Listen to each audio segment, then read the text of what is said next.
right, we got the thumbs up. Hi, everybody. I don't know that I need this in the room, but I guess for the folks at home.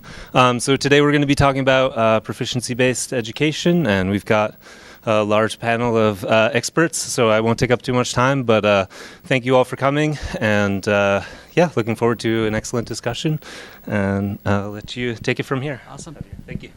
Thank you, Tim, and thank you, everybody that is here today. We appreciate you taking the time on probably the first lovely Saturday afternoon that we've had in a long time. So it's great that you're here, and thank you to all of our team that's here who are going to make this hopefully worth your while. So what we are doing today, and let me also thank Tim and the rest of the Board of Education for sponsoring this activity. This is part of the policy committee of the board, the policy and public affairs committee, and so on a regular basis the policy public affairs committee has public forums on different things. The last one we had was back in February before the budget process started as a orientation to the budget process, and hopefully from here on out, Proficiency goes better than the budget has gone after that last session. What we're trying to do today is really have conversations about Proficiency. We want this to be a dialogue with the community, and we're grateful that you're here to help us have that conversation. We hope that this is one that helps you to understand better what we're trying to do as a district with Proficiency as we work to ensure that our students graduate prepared and empowered for the next level. This is structured to create opportunities for you to listen, but also to talk, share, and questions. And we want this to be an opportunity for our families. And we also, I believe, have a virtual conversation group that will be happening at the same time as we break out into those groups. Proficiency is somewhat confusing, and there's a lot of information about it, and that can add to the confusion. Our goal today is to demystify Proficiency a bit and help our parents and community to understand what it is, and more importantly, how it relates to what we as a school district believe about great teaching and learning. In some ways, Proficiency reminds me a little bit of Obamacare. Taken piece by piece, people really like it, but when you ask them about it by name, they reject it and actually vote against it. So in some ways, I feel that that's true about Proficiency as well. As you know, the state is currently waffling on the requirements and is moving into a direction where it's allowing districts to determine their own path. And honestly, from my perspective, I appreciate that, because a one-size-fits-all approach that's driven by a state that doesn't have the content, knowledge, and expertise, and is not committed to putting together the resources to support the work that it takes to do this is not helpful. So the fits and starts that we've seen over the past however many years that Maine has been working on Proficiency is a testament to the fact that it's better to not have the state involved in this.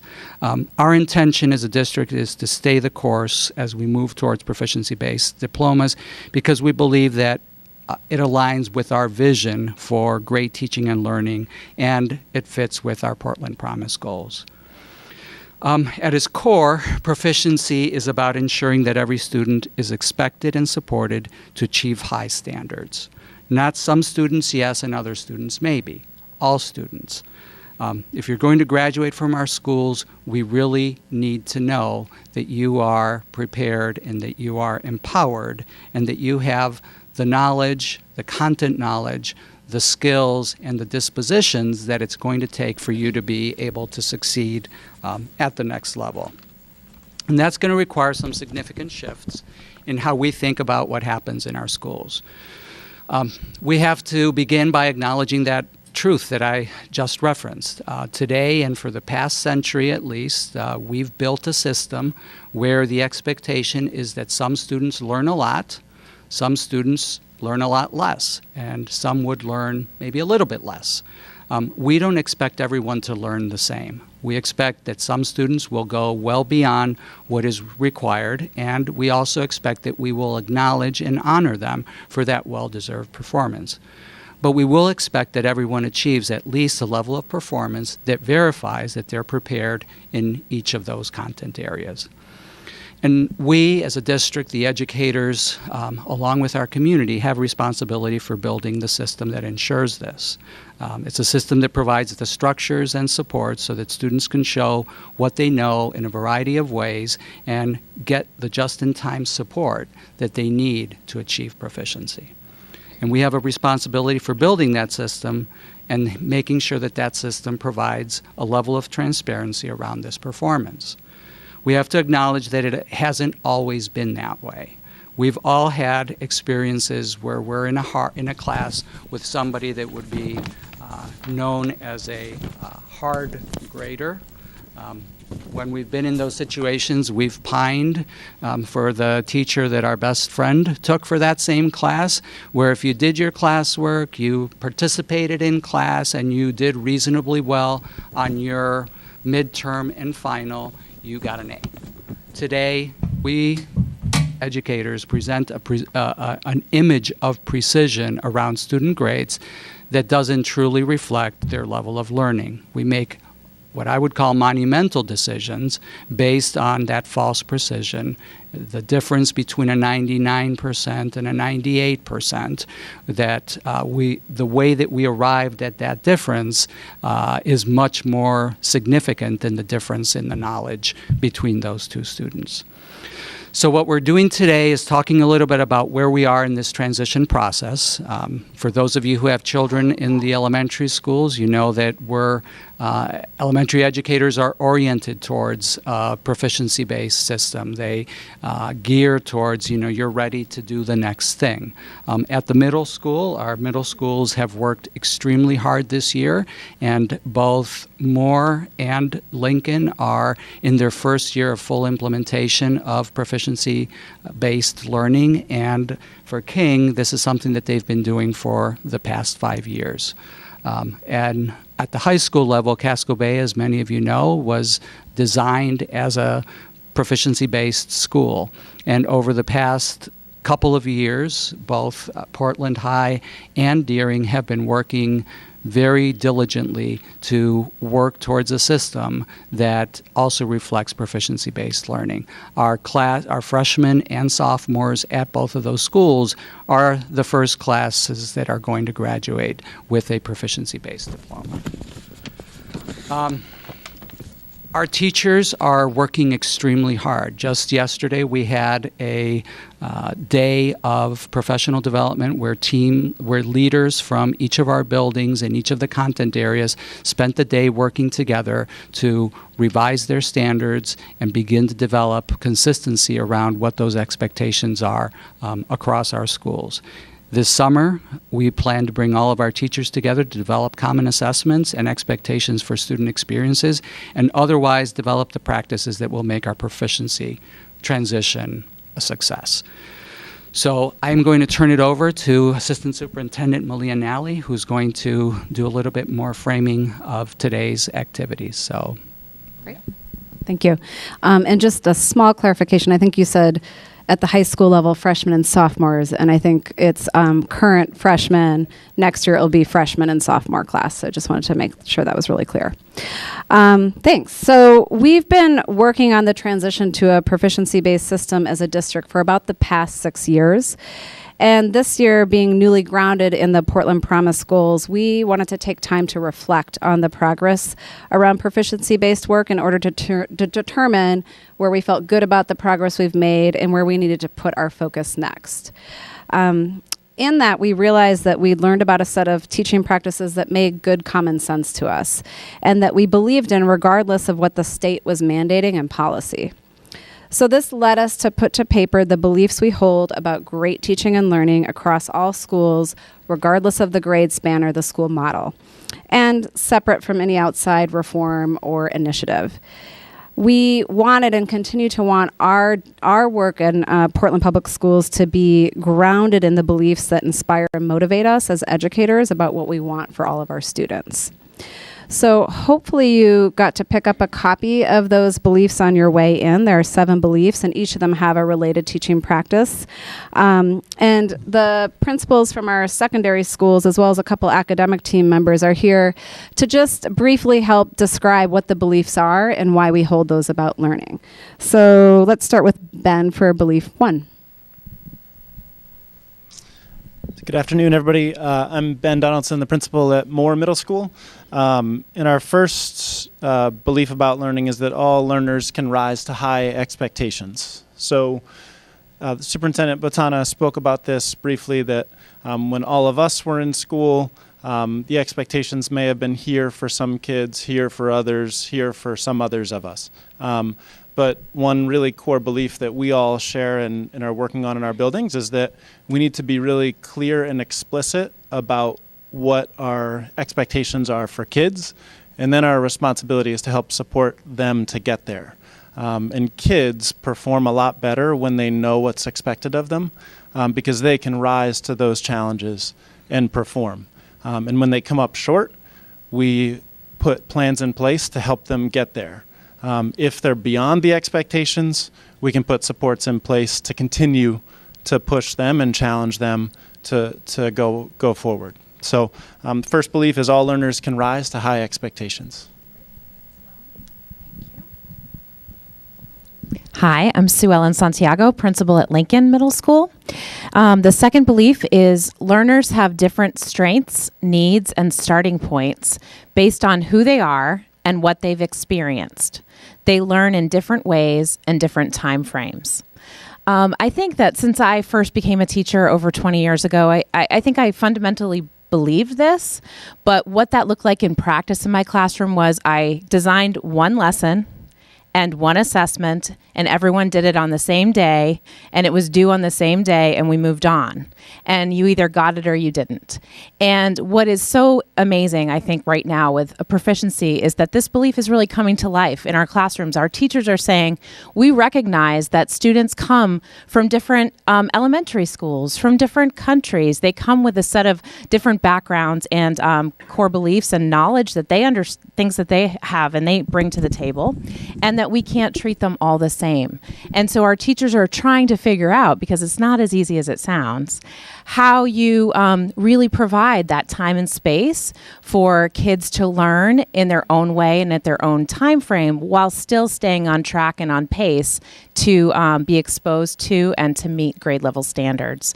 So it's great that we're talking about this one, because I think it's forcing us to look at, yeah, it's nice to say we believe it, but are we really putting it into practice? Hello, I'm Sheila Jepson. I'm the principal at Portland High School, and I have belief number 3, which is that academics, work habits, and social emotional skills are equally important in school and in life. And at the high school level, we talk about having students be college and career ready. And I think things like, we think about what do employers want and what do students need when they go to college. So things like being able to work together, being able to problem solve, being able to have a strong work ethic, relate well with others, communicate in writing and verbally, be flexible and adaptive, show initiative, and have empathy. I mean, that's really what we want to make sure our students are leaving us doing. So the academics are important as well as those skills, because the future belongs to those who can apply their learning in different situations when they leave us. Therefore, learning belief number 3, that academics, work habits, and social emotional learning are equally important in school and in life. Come around here. Good afternoon, everybody. I'm Carlos Gomez. I was a world language teacher for about 25 years prior to taking on the role of language development director for the district. And my belief here is that students can learn better when they feel empowered and when they feel capable. And what that really means is that students take ownership, students become invested in their learning, and that's when you begin to gain momentum and you begin to go deeper and deeper into a subject area. So what that looked like in a world language classroom is at first, students are a little bit shy and a little bit hesitant, but gradually as they can make choices about their learning, about when and how they can express themselves, and they feel that they have small successes along the way, that sort of breeds some confidence and eventually will lead to deeper learning. And that's something that's repeated in multiple human learning activities, from walking to talking to driving to ice skating to just about anything. And that's something that we feel is an important piece of our work here. Good afternoon. I'm Caitlin LeClaire, the principal at King Middle School. My belief is learning in diverse groups prepare students to thrive in an increasingly diverse, complex, and connected world. And I think that we would all agree that we are very fortunate and have the privilege to teach and learn in a school district that has the gift of a very diverse population, and all that that presents for us as an asset in our schools and in our greater community. And so we believe as a group that we need to do everything that we can to promote and to support that within our schools. And in addition to that, the idea that it's very important for all of our students to have the opportunity to learn in diverse groups. And that's within our schools. And also, we're very lucky to be in the city of Portland. And so we have the opportunity to also give our students the chance to work in diverse groups within our larger community.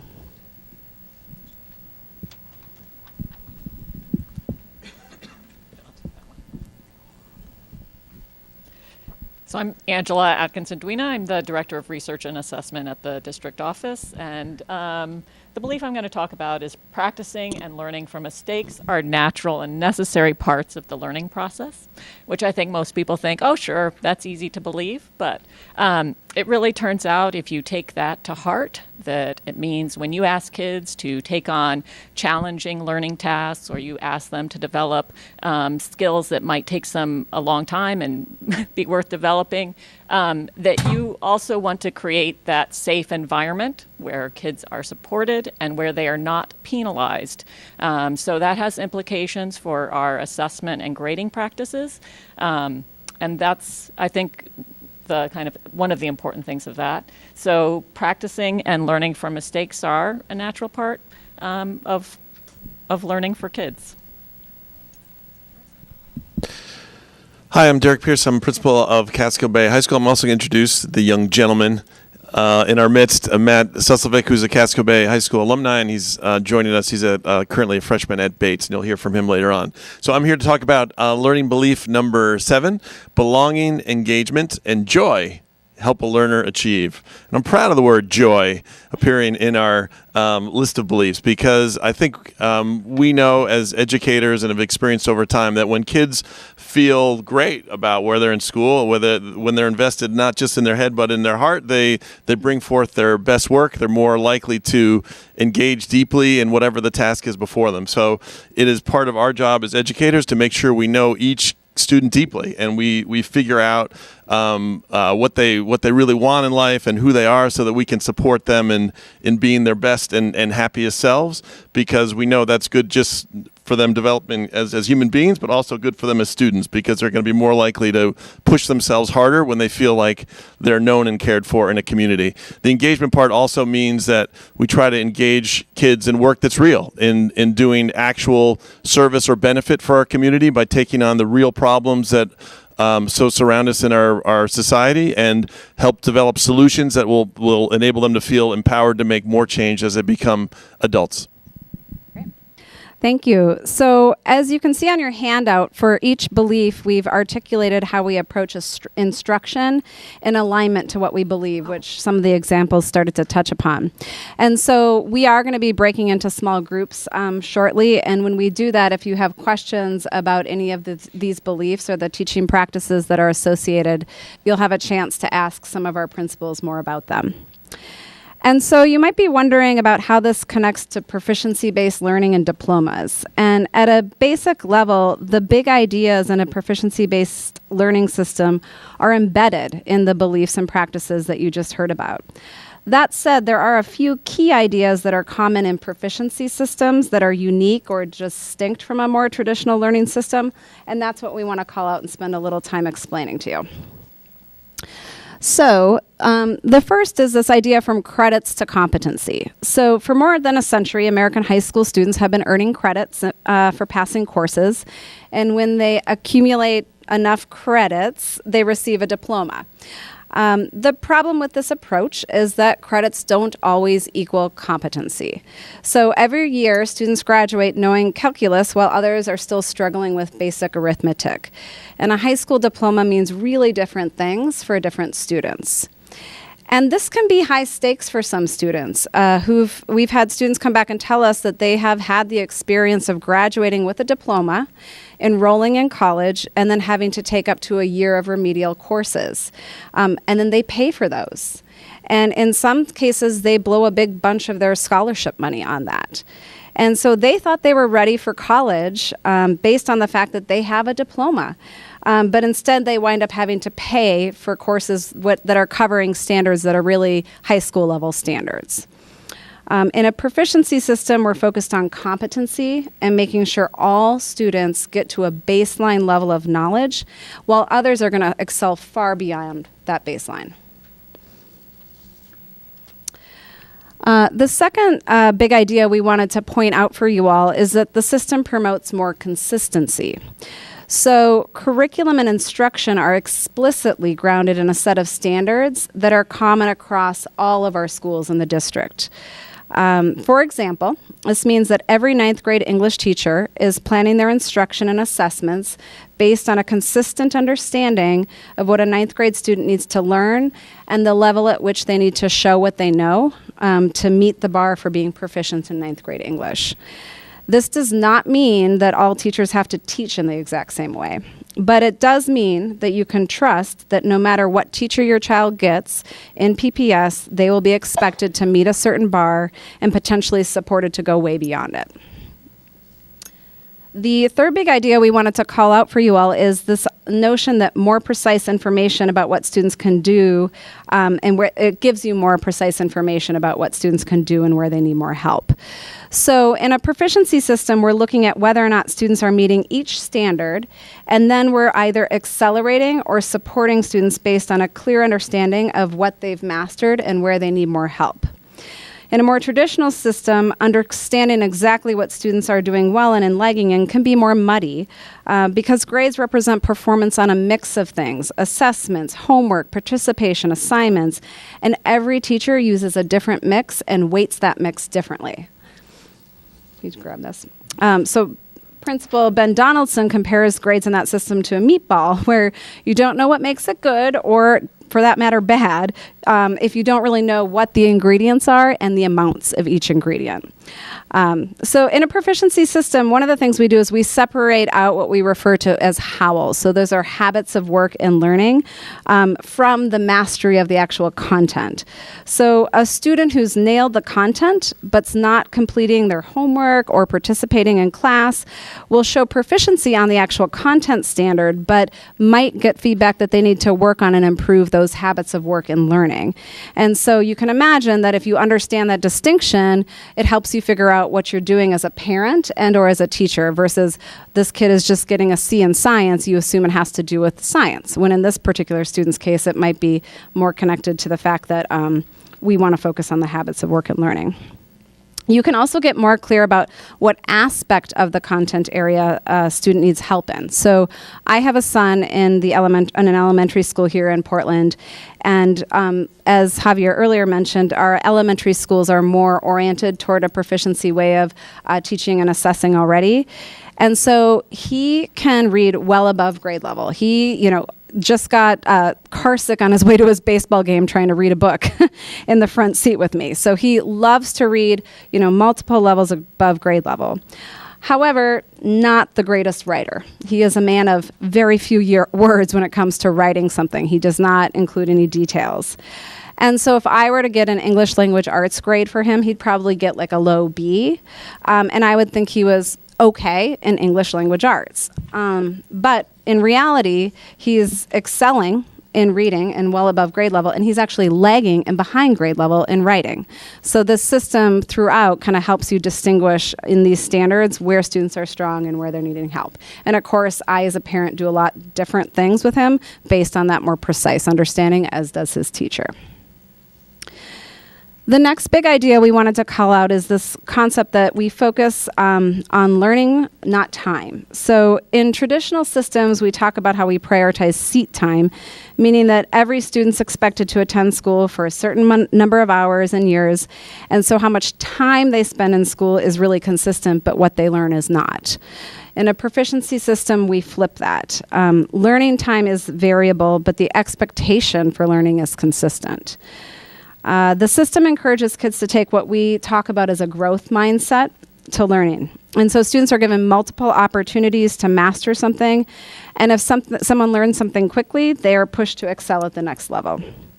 And when we grade students, we think about what we teachers call summative assessments, which are the assessments that really help us know if a student has it, as compared to our ongoing assessments, which are really used as a tool to understand their needs.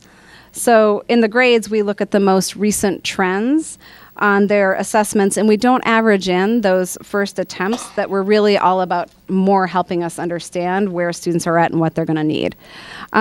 Greg, who's our principal at Deering High School, uses a bike analogy to help illuminate this. So will you share that with us now? Sure. So again, my name is Greg Palmer. I'm the principal at Deering High School. Thanks for coming out. So the example of trending instead of an arithmetic average, I think, ties in several of the beliefs you saw earlier, highlights belief number 6 around students should be able to make mistakes in the process of learning. Learning theorists actually would say that no learning can ever occur without mistakes. But if we're grading those mistakes all the time and calculating them toward an arithmetic average, students are being penalized. So instead, when you think about riding a bike, if we were to have a class on bike riding and we were to measure students 5 times on their ability to ride a bike, what's the goal? To ride the bike. So let's imagine in a tradition, we're going to talk about other ways to use grading systems, but let's imagine a traditional grading system. And the first time the student gets on the bike and they fall off immediately and you give them the grade of 0. They didn't move anywhere. They didn't move their feet on the pedals. They got on, they fell off. The second time, they get on and they ride 20 feet, or maybe less than that, 5 feet, but you give them the grade of a 20. Third time, they ride a little further.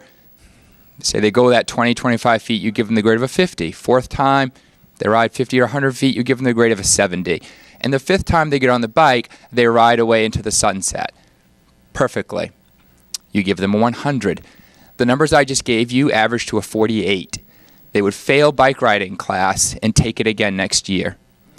And that would be on their transcript. In a trend analysis, we would look that they got there in the end, and we would not penalize them for those early attempts, but recognize it's a critical part of learning. It's hard to understand or to pull that apart, but we know it's important to fail in order that students will learn. So we would pull those early trials out from the final grade, and the student would score at a very high level because at the end of the day, they rode the bike. So. Great, thank you. And so the last key point we wanted to call out here before we break into some groups to talk about this is that schools strive to get every student to excellence instead of ranking and sorting. And so in this system, students are performing against standards, not each other. All students have an opportunity to be recognized for performance based on their talents and passion.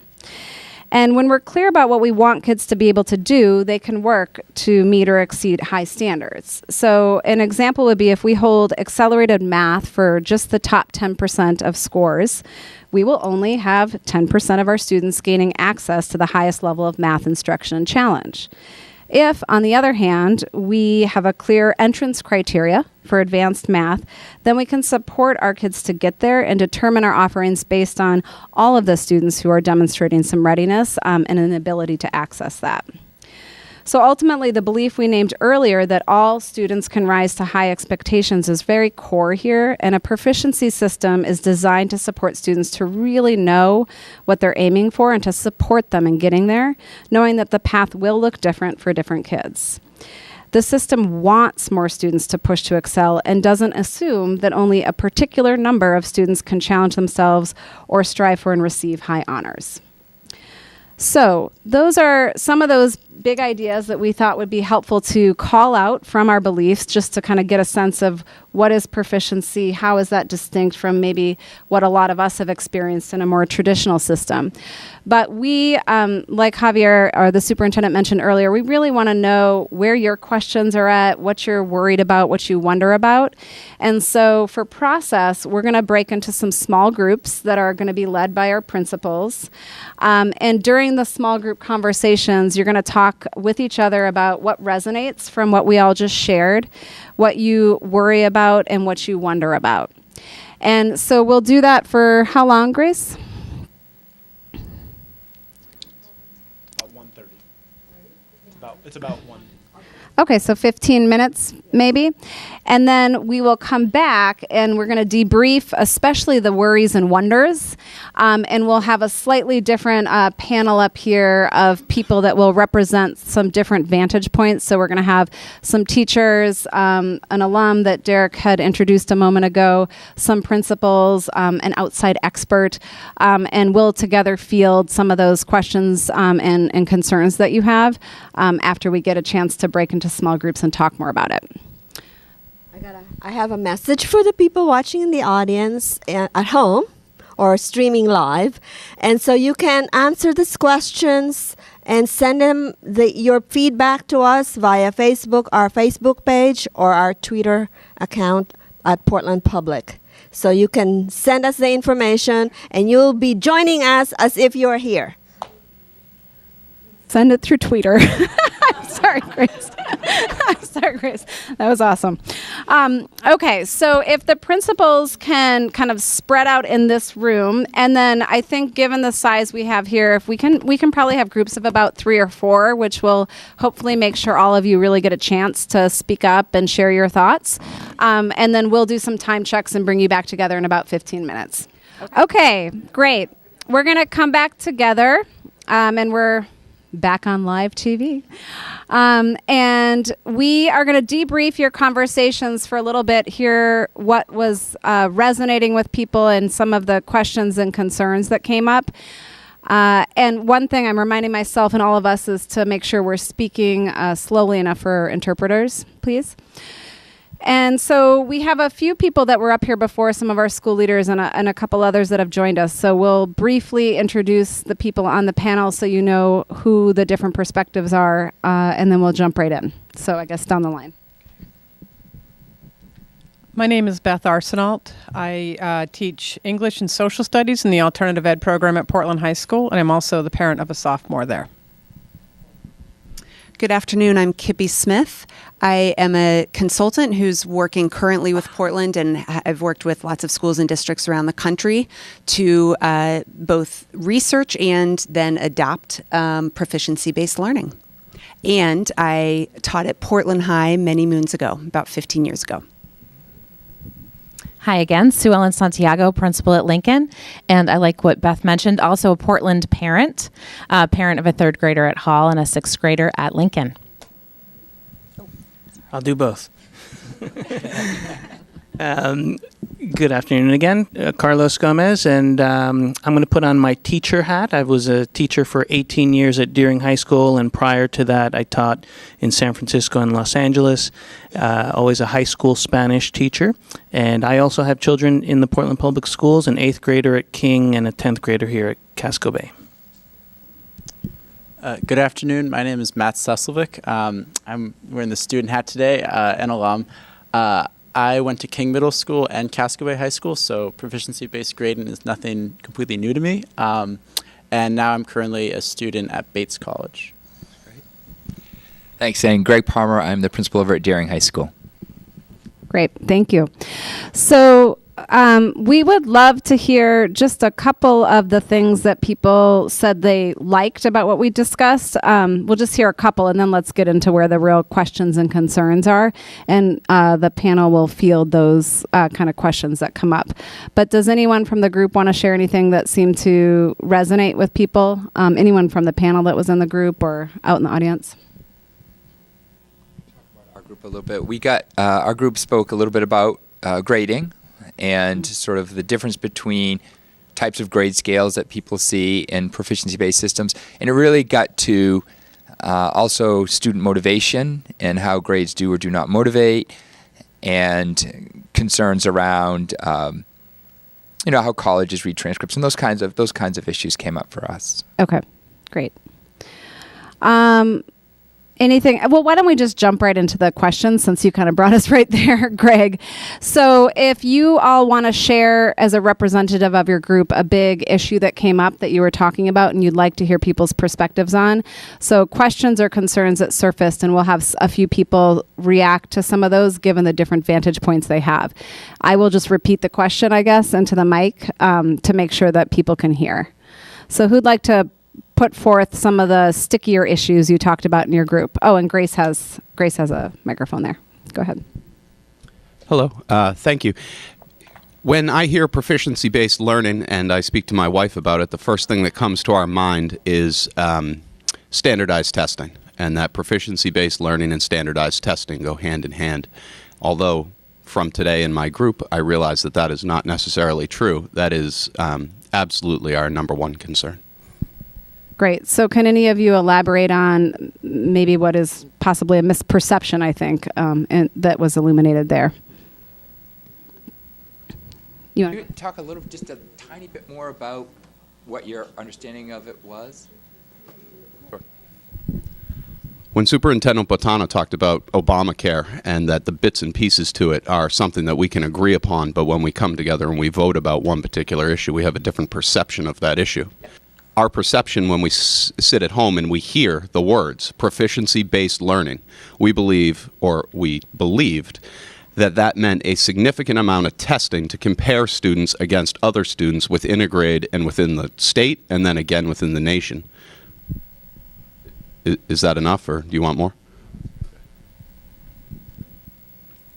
So what is true in Portland and is true in all of the schools and districts where I've supported this approach is that proficiency-based learning largely resides with the curriculum and the instruction that the teachers are developing in their classrooms. And when we talked earlier about assessments, I think what the educators up here had in mind were largely the assessments and tasks, the work that teachers are designing for your students as opposed to standardized tests. Standardized tests in schools and districts do tend to serve as like an outside perspective, like a third-party measure that allows a school to hold itself accountable to the design of its own curriculum and instruction. But the meat of proficiency-based learning resides with the curriculum that the teachers are empowered as the creative people that they are to design for your kids. I would just add to that I think that in proficiency in traditional systems we think of testing, both locally and at the national. That was third-party verification tests like the SAT at high school. In proficiency, I always think we are monitoring progress. And we're monitoring progress all the time with students, and we use assessments to do that. Some of those do not calculate to a final grade for reasons we talked about earlier, and we're monitoring that progress closely because we can more accurately assist students to grow.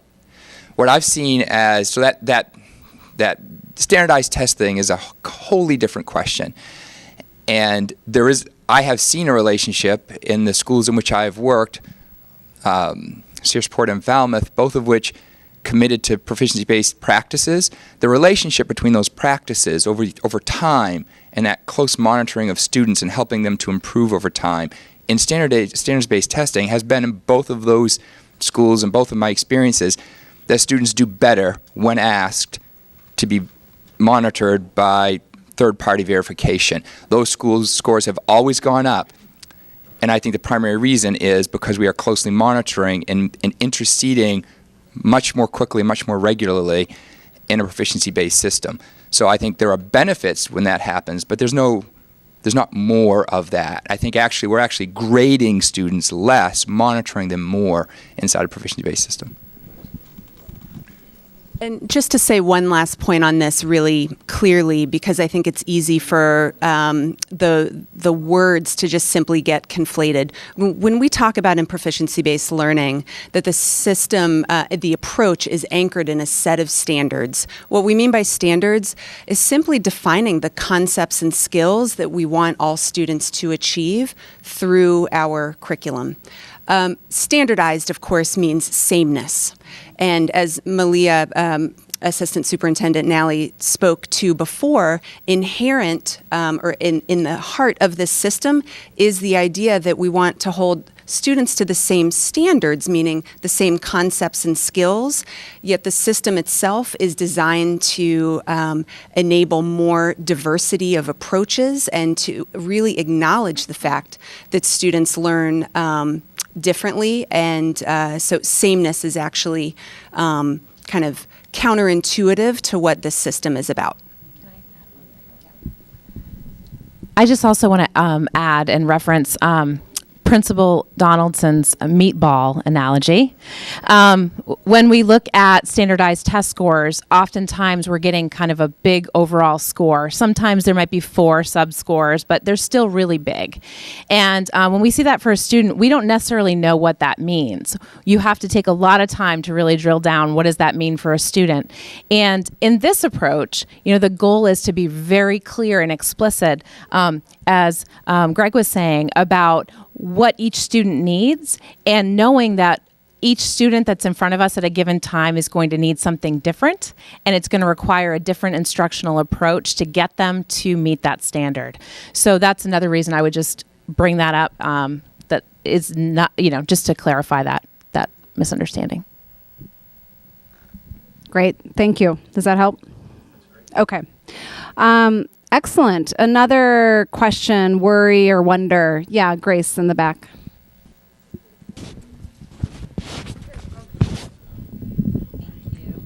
So I had a few questions for my group, and the principals were very helpful answering.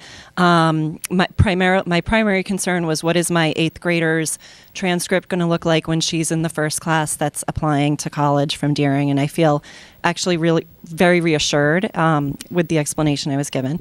The other question I had was a little bit more of a gray area about motivation, because my middle schoolers this year is their first year on this grading system. I'm hearing a lot of, well, I did enough to get a 3. And so that's the expectation. And maybe not going that extra step to get a 4, and feeling like that's maybe not, it's not important to get a 4. And I know it's new, but I get, and that teachers will over time have, get better at explaining this and opening up those opportunities for students. But right now my kids are kind of the guinea pigs. So I want them to be trying to get 4s and know how to get those, and be getting the message that that's important. Great. I actually would love for the panel to speak to both of those, because it sounds like you felt good about the conversation you had about transcripts, but I bet other parents have that question, as well as the motivation. Let's start with the motivation, and maybe you can start us there, and then I'll track and make sure we get back to the transcript point as well. So that is a great question. And I was actually just having a conversation about that actually last night with my mom when we were talking about what was it like both in applying to college with proficiency-based grading, and also talking about maybe how does it affect whether you're motivated if you're like you said, if you're just getting that 3, or what's going to make you go for that 3.75. And I think there's a similar motivation to say that, like, okay, in your traditional grading system, you've gotten that 90, you've gotten that 93. What's going to push you to go for the 97, or if you've got that 80, what's going to go for the 90? And I think in proficiency-based learning, the big philosophy there is about that every student, regardless of their talents or beliefs, can always trend upward. And I think it lends itself better towards looking at what is your overall long-term trend? And I think how that relates to the motivation factor is, just speaking from experience, I mean, there are those times where I sat down, did a standardized test or a standardized assignment, and you just don't do that well. We've all had those days. But I think the motivation that can tie into how proficiency-based learning and proficiency-based grading can kind of bolster that motivation is that when you know kind of like what is the potential to exceed, like what is the criteria out there, there's more ability for teachers to maybe differentiate their instruction because you can just kind of break up the classwork evenly. And I think that when you're in one monolith class, it's hard for students to get individual attention. And I think that's where you get the motivation, because you're going to be more motivated if you're feeling more supported by a teacher. And I think that the proficiency-based learning and grading makes it easier to differentiate instruction. And I think that is just one better way to be more motivated, because you know that you can get support once you kind of more specified where your area is. And that's a very convoluted answer. And at the end of the day, you can't increase motivation unless you're paying attention to the curriculum and the teachers and the students, because I mean that triangle is really where the motivation is at. But I think it's about showing that there's a way to go beyond and being clear about those goals and how you can get there. And I think proficiency-based learning, that's where that is. So that's probably my shorter answer. That's great. Thank you. I can build off that and add, as from a teaching perspective, although I would say, Matt, I hope you consider a career in teaching with Portland Public Schools. As a teacher, I think the proficiency focus, the standards focus, provides a clearer pathway for students to identify, what is excellence or what is going above and beyond. And as Matt mentioned, that knowing that in a proficiency system allows for a lot more communication and work between parent, student, teacher to find what exactly motivates that student. So it is something that provides us a clearer pathway for our students to exceed. I think I have an interesting perspective in that my daughter has been in both systems. Well, I don't want to say both, because that would suggest that Portland High is not transitioning, but she actually transferred to Portland High from a fully immersed proficiency-based system, and that is not why she transferred. She was actually quite successful academically in that system. But one of the things I appreciated was the district she was in made the transition going into her 6th grade year, so she's never gotten a grade, which meant when she would come home and have an assignment, she would tell me, well, this is what I need to learn, and this is what we're working on, and this is the target. And she didn't view her learning in terms of what is my score going to be. And ultimately, that's really what learning should be about, is what are you learning? And she could talk about and articulate her learning. And when she didn't get a 4 on something, she could identify why that didn't happen. And I look at it now, she's now at Portland High, very happily so. And she sort of has a mixture of some practices, but still getting the sort of the traditional grade. I don't see her being any more motivated by chasing numbers, because she still has the mindset of, what am I supposed to be learning here? And for this generation, with the issues they have with anxiety, the further we can get away from point chasers, the better. And I know that there's always that concern, but will my kid get into college? Well, when they're there, will they be able to stay there? Will they understand what they need to know to become a successful, functioning professional with a career?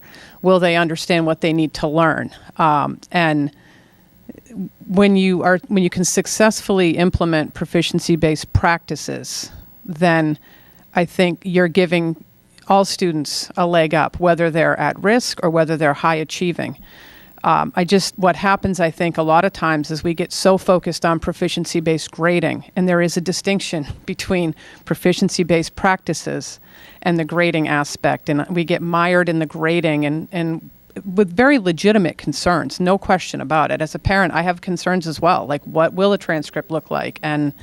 But ultimately, when you look at what a school's job is, it is to educate and to have students. And a successful student is one who's going to want to learn and understand what they're learning, why they're learning it. And when we focus too much on the number attached to whatever class you were in, that can get lost. And I think it has in the past. Thank you. On the transcript point, just picking up, it sounds like I mentioned that you felt good about some of the small group discussion, but could you all respond to that also? I'm sure other people have questions. And maybe Greg, I think you were in that group, so you can share a little bit about what you did in your small group conversation. Yeah, transcripts are fine. The question is, how are they going to look? And the answer is they're going to look great. They're going to terrific transcripts. But I would say, colleges are transcript reading machines.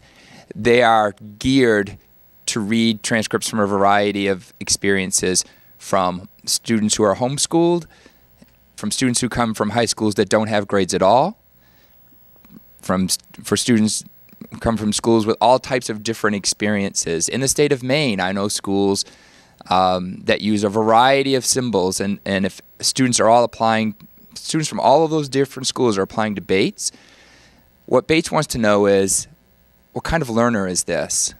What have they achieved? What do they know? What are their strengths? What's unique about them? How are they going to balance our campus? They want to know about that student and about the institution from which they are applying. And we're sitting at Casco Bay High School that's put hundreds and hundreds of students into great colleges over the years from a quote-unquote proficiency-based system. So I would just reassure people that there aren't colleges out there trying to sniff out a proficiency-based transcript, and if so, we don't want your $43,000 or whatever the atrocious bill is a year. They want to know about the learner, and if we do our work well, they'll know more about the learner. They'll have some type of GPA. They'll have some kind of symbol that indicates how strong they are in what areas. It'll be good. Great. Oh, right. Yeah. Yes. Right. Yeah. Yeah, these are the colleges that our Casco Bay seniors are so far accepted into and planning to attend. Yeah. Yeah. Yeah. Okay. Yeah, one other question.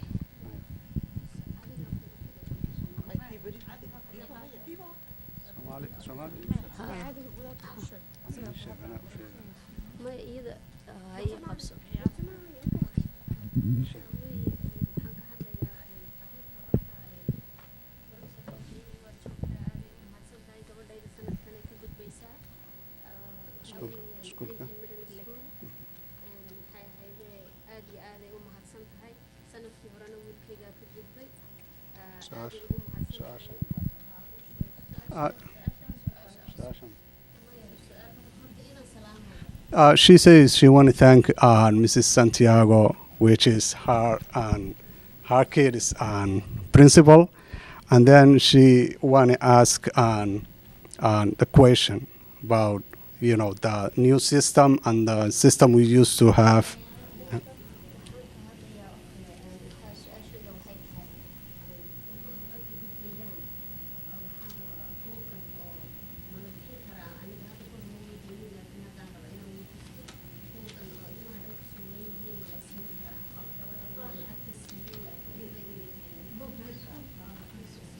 And now she's talking about something about yearbook.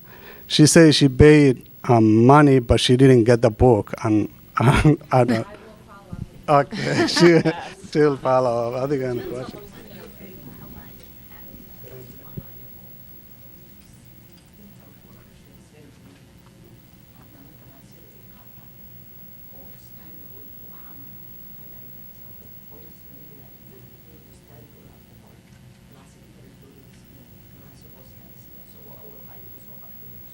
Okay. And other mom, her question is she was wondering, a kid who was born here and grow up and is still sitting in ESL class, and she doesn't know what is causing that, and she want to find out, if anyone has answer.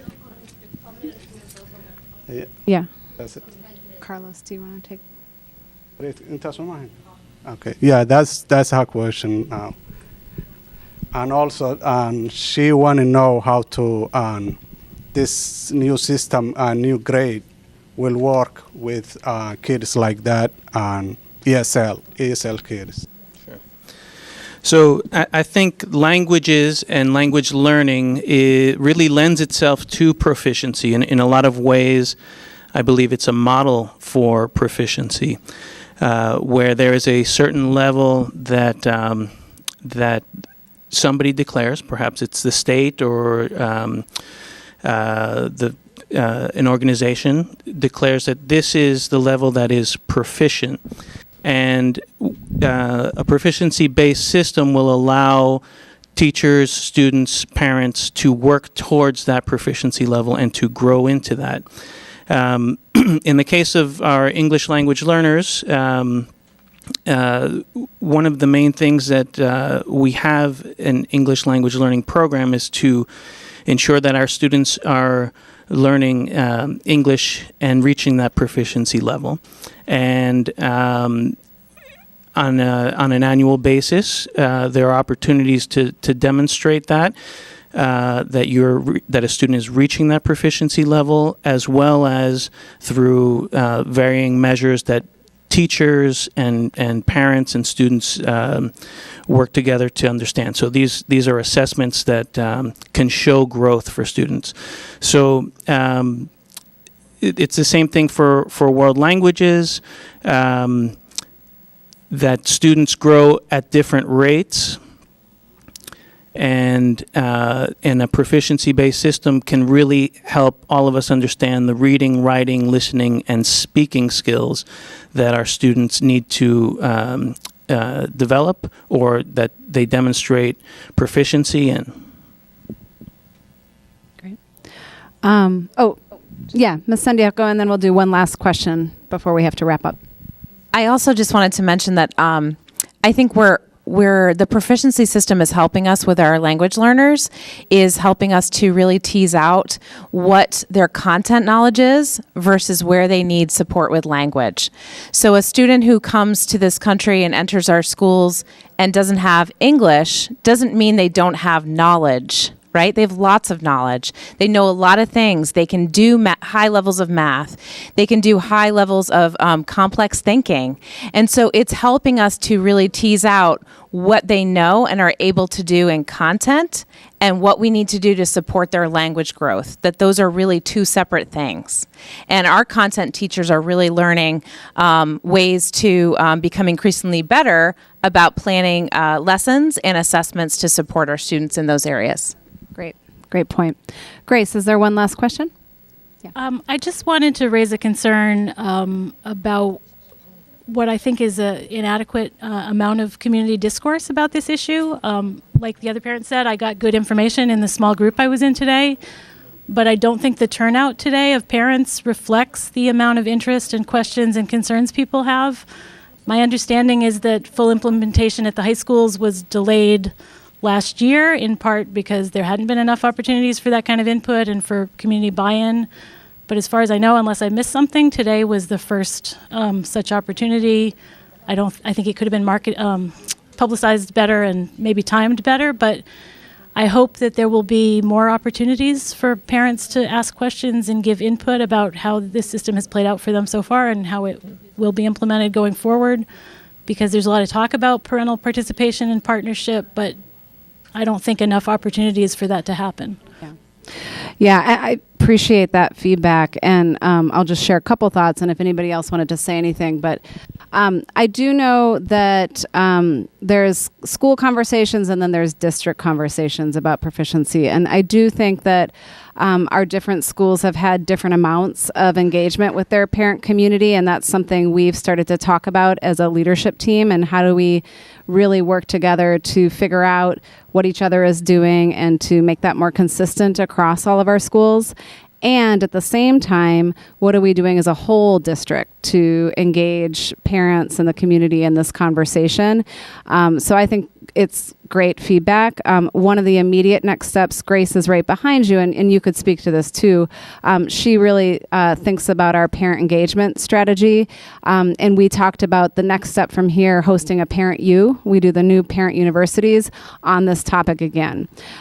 So I think it's great feedback. I think we take it to heart, and I think we have some immediate next steps planned, exactly trying to get the conversation happening more. And I think if there any of our principals want to speak to it as well, because I think we can do some of this as a district, but we also want to be doing this within our school communities. Anything else you guys want to add?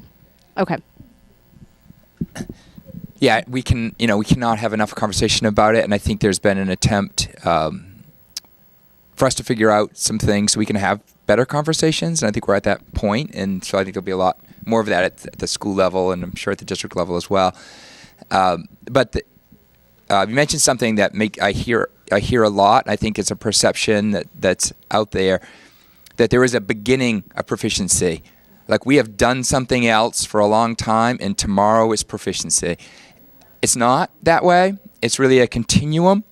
So quietly, thoughtfully, I think all the schools have been working to support students when they need help in very particular areas over the past 5 years. No one said, proficiency is here and we are supporting kids in better ways. But that's a practice, that's a proficiency, that's a practice that has been driven by proficiency thinking, and it's been happening. I think people have been rethinking how to grade students, and maybe in those early trials when we expect them to struggle, we shouldn't penalize them with a low grade that they have a hard time recovering from.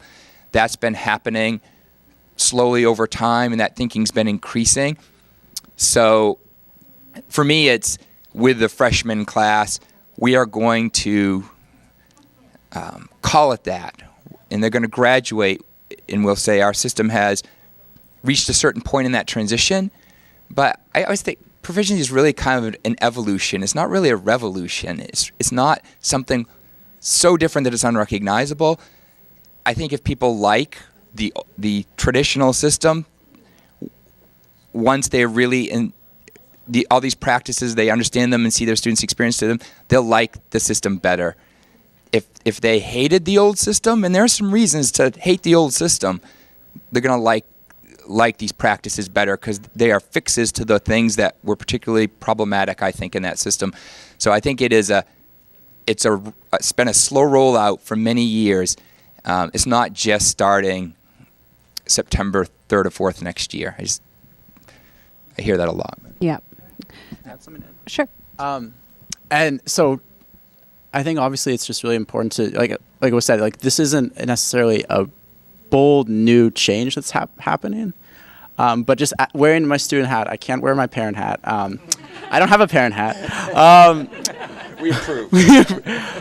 But I would just like to bring that student perspective to the table and just say that when there are changes like this that are happening at the district, school, or even the classroom level, by and large, it's the students who are actually usually the most adaptive parties when these things happen. And I think it's definitely good to have that parental and staff concern that, that this is new and, there are going to be hiccups and bumps along the road. But at the end of the day, I mean, where this is going to have the biggest impact is with students.